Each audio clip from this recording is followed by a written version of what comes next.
Okay, so today I want to go over some of the topics that will be covered on your test, which is tomorrow. So I have attached a copy of the study guide so you can do your own handwriting and follow along. And the majority of this information you already know. You've proven to me that you've mastered it, and that's why we're having a test with such short notice, really. I want to make sure that we can just demonstrate that we understand this unit before the end of the trimester. And at this point, I think you guys have been pretty good at doing that so far. So it just makes sense to finish out with a formal test. So the first thing we're going to talk about is some vocabulary. And some of these words you might look at and you're thinking, what on earth is that? But you definitely know what it means, so do not worry. The first word we're talking about is integers. And an integer is a number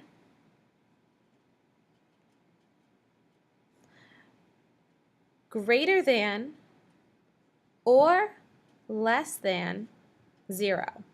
So I can have any number, x or y, x being greater than 0 and y being less than 0. What does that mean if a number is greater than 0 or less than 0?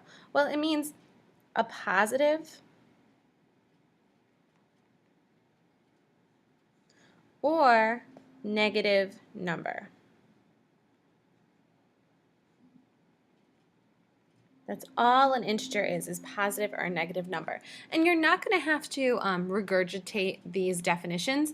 The reason I really want you to think about what these words mean is because some of the questions on your test use these words to ask you for something. So if it says, list the integers in this group of numbers, you know what an integer is. Okay? The sum, we've known this for a long time. The sum is your solution of an addition problem.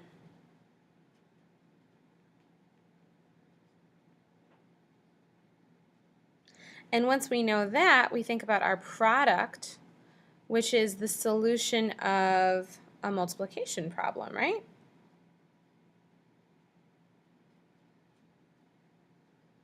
So we'll just go ahead and make that short edit.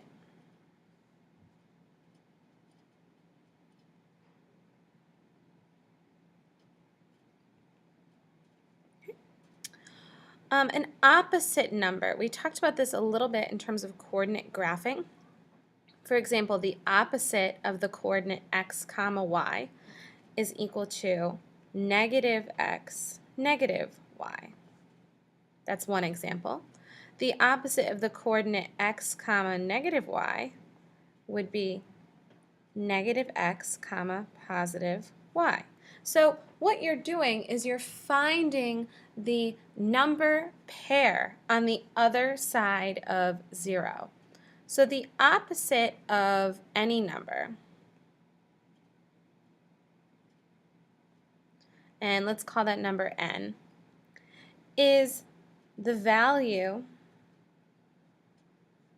n on the other side of 0. Okay, so if it's positive, you're going negative. If it's negative, you're going positive.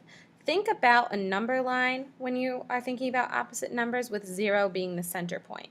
So if I have n over here, the opposite of n is negative n. If I was looking at the negative n, the opposite of that number is positive n. So that should make that a little clearer. The absolute value is not a word we've used, but it's very similar to an opposite. Instead of being the number on the other side of 0, the absolute value is equal to the distance from 0. And the way we write the absolute value is with these two bars around a number. So if I have the absolute value of 2, for example, the distance from 0 is 2. If I have the absolute value of negative 3, well, the distance of negative 3 to 0 is 3. Remember, we cannot have a negative distance, right? You can't travel negatively. So we always think of the distance as being a positive number, okay? And inequality, again, you know this word. We're just talking about greater than or less than. So a question on the test might be, is the absolute value of -3 greater than or less than 2?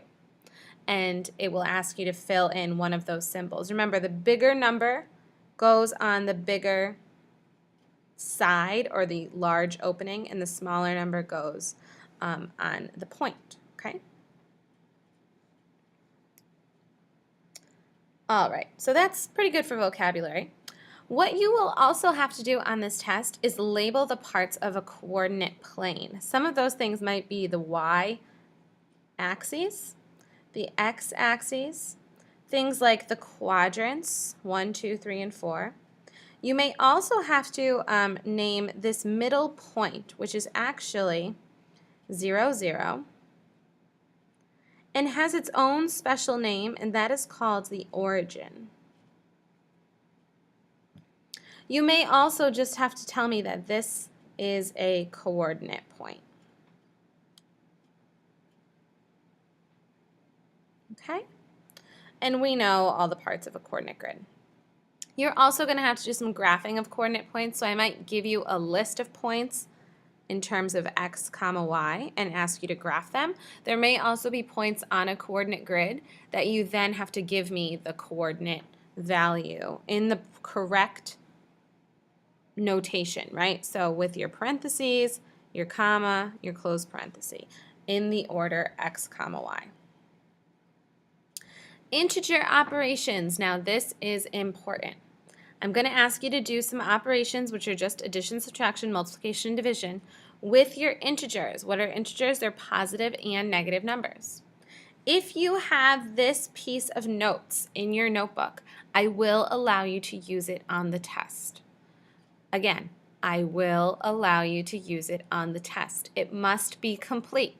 If you need to recopy this, there is a video lecture on YouTube.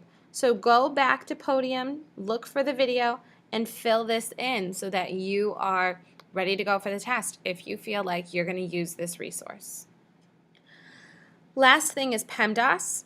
So making sure you know your order, parentheses, exponents, multiplication, division, addition, subtraction. I would do a couple practice problems, just refresh yourself because we haven't really done this in a little while. And lastly is some coordinate mapping. So given a coordinate point, being able to apply a rule, possibly a second rule, and regraph a figure, some kind of shape, right? So it might be Mr. Mug, it might be something else.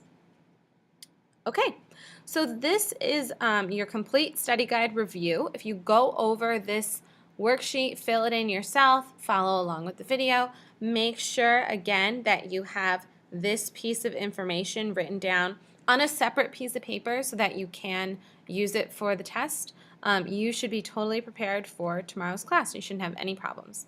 If you have questions, please email me or meet me tomorrow morning before class so that we can make sure that you're all set to go. Thanks.